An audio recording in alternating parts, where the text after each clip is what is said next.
Merci beaucoup. Naïbi ke bakinois na bakinois bosé belé lobby to la rabino ke to robeta li solo ya FPI ni nezo les grands FPI ba détourner to ba détourner ti ba détourner mbongo ya l'état détournement toté ba politique congolais bo ra soni so bolie mbongo l'état pour bozo na caisse à l'état bo na bino soni les autres zo beta li solo ya FPI na maître junior bakokela ayebi mo mukimo masolo ezakuna. Il y a les besoins de banana du solo à Mokengeli. Babimisa combien pour la réhabilitation? Moussala oh Salima on est-ce que Salima n'a pas normal? Bon l'état ici la ragnon soto et si la rati. Maître Boni. Merci Ndeko Paul Tosoua. Nandengo pesi une opportunité à Bangalilo. Merci. C'est une fierté pour moi et na apprécié bien na Moussala ne Bosalaka. Mais en tout cas na CPI makas de inviter à na platine. Maître to ki musikate. L'histoire FPI, mbongo ya ozaki détourner des caisses na caisse à l'état pour na ba réhabiliter Mokengeli.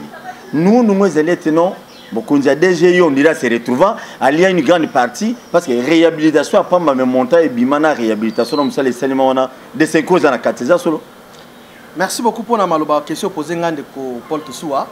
Je crois tokobanda na ko expliquer ba peuple congolais ba yoka o tozo musa tozo sala pour tozo loba pour que édifier ba congolais ba yeba à qui ils ont affaire ba konzini ni bazo konza bango o baza ko gérer misolo à l'état. Voilà. Tant mo konza mboka Félix Antoine Tshisekedi Tshilombo comme président de la République biso ba congolais to sepela ki to loba ki bon ça va changer me koti na mboka. To beta ki maboko to kenda ki biso nyonso na jura remise de prise ya prestation de serment chef de l'état. Bokena makolo rutu bato musuna ki na te. Biso nyonso Kinshasa mo bimba to kenda makolo. Ndeko Paul, chose grave est que le chef de l'État a une vision il y a 100 jours. Alors non, na kutimbo keza on lambo, makambo beleza ya kolala. Tikana mettre en place vision il y a 100 jours pour que soulager tant soit peu ba congolais. OK. To beta ki maboko to ngaki na lancement il y a 100 jours ezala ki na limité na échangeur. To mona ki ba DG ba leka ki ko sala ba discours ba publicité na bango ngai na ko sala boye na ko sala boye. Entre autres, il y a OVD, Safricas, et belé. Baleka qui va salir la publicité là bango. Toi, il faut se rendre compte que Bazala qui va moussou, Bazala qui va aventurer, Bazala qui va sérieux. Nandé. Landanga malam de Kopol Tosoua.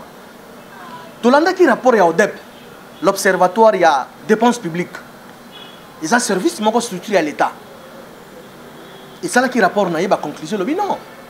Par rapport à la réhabilitation de l'école à Mokengeli, $1 800 000 au basala qui pour l'école et trappe, et l'école Mokengeli la société trappe gagnant qui marchait, et ça là qui est trop. Biso ba Congolais averti, acteur politique, tout cas qui est là qu'on a ça là qui peut monter ma passe. Ça peut aussi arriver que c'est la FPI ba problème. Nous à notre niveau, tout mener ba enquête, tout ce qui est réellement, et ça exact par rapport à rapport à ODEP. Ndeko Paul Tosoua tu se rendre compte que ODEP Kouta Zalaki Clément Zalaki Sango. C'est scandaleux dans le dossier à Mokengeli mon frère. Nous avons les éléments de preuve avec nous ici. Or, dépenses nyonso FPI ça la pour la réhabilitation Mokengeli, c'est dans les $2 600 000 américains. 2 millions, s'il vous plaît. Document yango wala mon frère. Wow. Mais avant d'appeler ça document nyonso, pesanga ma opportunité na megampe pour éclairer que téye ba population ba peuple congolais ba yeba ndenge ba dépenses en selemaki. D'abord, il y a une formation, il y a passation, il y a marché public. Je suis un expert. Tikabou. Bato bazona nanga ba yebi na expert na passation à marché public, na formation. Il y a des montants au bako peut ça marché gré à gré. Il y a des montants, il faut pas les canaux appel d'offres. Société trap oyo, ils allient société, il y a moko ya ba kondia comité de gestion à FPI. Ba yebi o na zoloba, bazola ndanga bazomona. Donc société gagna gi marché. Et ça dit moko ya membre du comité de gestion FPI. À ça la société là est trappée ça y est. Borna y. Donc machine sur voyana FPI. A tiens ne venait à gérer à banda ko gérer plan. Ouais. Ce soit Kateli à la case. Société trappe wana et qui d'abord pour na ko rafraîchir un tout petit peu mémoire. Tant au FPI bazala qui na venu luku numéro 16. Au moins so okay wana au moins na guérite moko batonga na liboso boy. La même société des qui marché wana avec ça et quelques $1000. Tala kama eloko wana guérite wana. Bon on est allé même avant 100 jours dans régime passé. Société très bien qu'on soit marché à réhabilitation à Mokengeli, bah qu'on fout à Bango en total $1 817 046,37 américains. Société trappe. Et Trap ezali société ya moko ya membre du comité de gestion ya FPI azomona nga azoyoka. Kudi ya soso kudi ya maki. Et ce qui wana te mon frère, ba yeko bakisa ba rubrique ya lokuta ki moyibi. Ba yeko bakisa travaux additionnels. Travaux additionnels yeko bimisa 371 1828,63 $ américains. Mais obi oza travaux travaux additionnels. Ba rubrique ya mon frère. Na yebite ba mo ba yebine ba sa ki moyibi na bango mon frère. Travaux additionnels. Mais travaux additionnels na linga lingelo ba travaux ya kobakisa. Ya kobakisa. Au-delà, il y a des vues aux sociétés et Trap et Salaki. Basali, moi, il y a des travaux, mais ça, il y a Kobakisa. Les imprévus. Les imprévus, voilà. Et Sali, 371 828,63 $ américains. Mon frère Basuki, on a dit que Moïbi a tourné dans la Kate. Bah, Kobakisa, bah, fait inauguration. Mon frère Yoka, bah, rubrique a fait inauguration. Nyon, soye kopé ça. 290 401,39 $. Pardon? 290 401,39 $ américains pour l'inauguration. Inauguration à Pamba. Inauguration à Pamba. Quand le chef de l'État a dit des secrets, moi, gâteau ici. Yo quand ba rubrique na kati ba kenda ko lia ba maki na grand hôtel na ba Pullman. Po bisone ngamba na bango. Totambola kana se moi bango ki na Pullman kuna na ba grand hôtel ko lia ba maki. Vous savez combien bon dépasse il y a Pullman on sait combien. Inauguration nationale bango d'une manière globale. Une global inauguration sali 290 transmission na la voix de Zaï. Ah non, je ne pense pas. Ils ont même pas rubrique il y a RTNC dans la carte Yawate. C'est quoi ça là? Non, ils ont été caché par les journalistes. Égalité papa ba location ba groupe électrogène yoka lokuta. FPI a un groupe électrogène wana.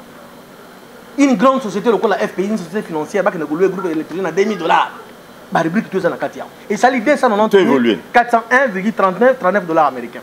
Et ce qui wana te mon frère. Ba ko bakisa ba travaux de surveillance. Travaux de surveillance, c'est 143 250 000 $ américains. Travaux de surveillance, c'est-à-dire, surveiller. Il fallait que tout le tout le comité de gestion FPI va faire son réponse. La police est en Katina. Quelle est la police? La police au bazar na FPI, on a pas foutu ma soins de santé na FPI. Yo, papa, il y a des choses qui sont habituées au Bayango na. L'Obanan, et ça ni ba policier ba. Même les policiers au bazar affectés pour na au bazar accrédité na FPI, bazar ka soin na compte de entreprise. Or la bazar na détachement. Ba foutu ka bango na compte de détachement na bango, mais bazar ka ba soin na compte de FPI. Depuis qui ça gratuit et strictement interdit. De quelle manière? Tu évolues. Comité de gestion les cas, basala eloko wana te. Ça les locaux, ok. On a payé combien? 143 250 000 $ frais de surveillance. Voilà. Mon frère, tellement que, au moins, ce qu'on a qui pose ça, il y a miel, chocolat. Ce qu'on a aux chocolat, ça pose ça, olia. Bakisaka. Autre frais. Oui. Naïbi, autre frais, on a été. Autre frais que ça là, 9 058,07 $ américains. En tout, il y a 2 600 000 $ américains, rien que pour l'école de Mokengeli. D'autant plus que chez moi à l'Équateur, l'école, la classe, il va y avoir ma belé, il va y avoir pupitre, il va y avoir tableau noirté. Bino bozo sakana na mbongo bozo ko avec le chef de l'État na mbongo l'école à Mokengeli, il y a 2 600 000 $. Nous sommes dans quel pays? Dans tout ça, maître. Oui, Babylone, autres frais, travaux de surveillance. Ah, tu as la rubrique à l'Okuta. Mais ça, c'est de l'arnaque. Mais ce qu'il y a des documents, le ministère des Finances. Mon frère, un acteur, Fonds de promotion de l'industrie, direction financière, service trésorerie. Papa, nous sommes des acteurs politiques. Tout ça, hommes publics. Mais il y a des informations qui circulent sur les réseaux, à travers les réseaux sociaux. Comme quoi? On a puisé ces éléments à travers les réseaux sociaux. Alors, qu'ils viennent me contredire. Il y a des balles contradictoires dans le plateau parce que ils sont les grands journalistes. On va porter plainte. Merci beaucoup. Je crois que tu as évolué. Dossier à Mokengeli. Est-ce que c'est à solo? Bon, je ne confirme pas, je ne partage pas Nandi Mamamouya l'obité. Mais ceux qui sont à solo, et bien vous êtes vraiment sûr. Réhabilitation. Vous savez, il y a combien d'écoles dans ce pays? Les policiers, ils sont mal payés, ils sont koufi, ils sont nzoluki. Mais là, nous sommes dans Mokengeli. Et bien là, nous sommes dans Mokengeli. Il y a solo. Ah ouais, biso va politicien to dire c'est barapé. Permutation si votre permission monsieur le journaliste. Oui, vas-y rapidement. Ce qui va douter na ma biloko biso to mettre la place to ça ko sunga mokonzi mboka chef de l'état parce que tozali ba disciple na yo. Yo zali maître na biso biso toza ba disciple na yo chef de l'état. To lingi mboka oyo échanger. Mentalité ba congolais miyibi esila. Alors, ce qui comité de gestion FPI bazana tembe, bati de la directeur moko yanga na débat contradictoire na plateau awa. Ce qui a ko convaincre population na ba élément ngana zanango. Ba élément on a vu yango boyebi toza ba na yotu ko lobango wa, toza ba intellectuel. Ils ont circulé partout à travers les réseaux sociaux. J'ai puisé ça pour que na mettre en la place publique. Ba konzamboka, ba yo kabiso, toza ko aider chef de l'état yeba. Ba aventurer ni bazo linga ba ko ça y est. Merci beaucoup. Banani bazoko saye, ceux qui bino bozoko saye pour bino bonga. Boye bakino, boba mbati na dernière minute parce que nzamba ko frapper bino makofi. Boye bana ba politicien belé musu ba maïle était hein.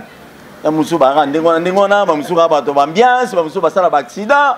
Pour la nini? Ba mbongo ba papa ba lesa bino di ba mbongo ya ba congolais. Mbongo miyibi. Mbongo ba congolais, ba balabala miketa na rompa ki poinza libulu wana sali combien de mois? Il y a des millions qui na ba poche bato. Ba millions na moment ya fati d'autres mois ba millions et Eliam papa na moment Kabila to bandoe j'ai saisi l'opportunité mais c'est le journaliste ah Nzambe na pesi mbote na tata mokambe ekolo ya kala Joseph Kabila Kabange tango ya Joseph Kabila Kabange ba millions ezali ko tanga maboyeta lelo ko meloko muke millions ele ko muke millions asena zo futa mambo wa muke mais ba millions ezotanga asena za kula ta nini non c'est regrettable pour le pays ceux qui lelo bana ba policier mususu otala côté na camp militaire mo botali boy et ça le passe mais yo zo ba millions ba toi na bazal ba être humain le kola yo bana no bala la bien bana no bala la bien